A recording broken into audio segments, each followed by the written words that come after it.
Hajameelsus on ääretult ebamugav ja seda loomulikult ka töötades arvutiga.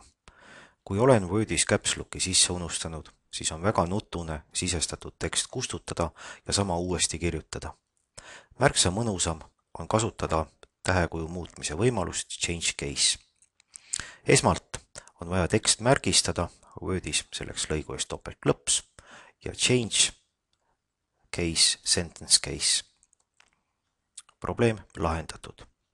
Nüüd selleks, et sisse lülitatud caps lock oleks paremini märgatav, saan selle oleku ribale parema klahvi abil lisada caps lock ja edaspidi on mul see caps lock siin olemas. Kui caps lock välja lülitada, siis kaob ta ka oleku ribalt. Kui alustan Outlookis uue kirja kirjutamist, siis tekivad taas probleemid, seekord aga vastupidised. Nimelt, vabastan shift-klahvi liiga vara ja lause algusest on puudu suurtäht.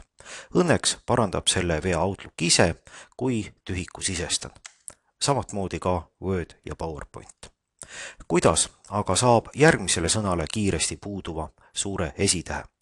Selleks on klahvi kombinatsioon Shift F3, mis võimaldab valida 3 variandi vahel. Suur esitäht, kõik suurtähed või kõik väiketähed.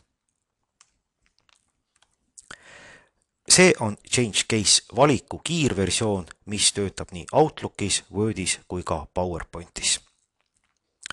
Mis teha ka Excelis, kui on olemas inimeste nimekiri, kuid kirjapilt on väga erinev. Siin paraku Shift F3 ei tööta.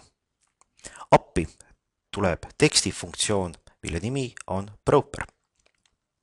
Ja Proper võimaldab teisendada kõikide sõnade esitähed suureks. Kui nüüd valem topeltklõpsuga lõpuni kopeerida, ongi probleem lahendatud. Aga ikkagi, hajameelsus on ääretult ebameeldiv.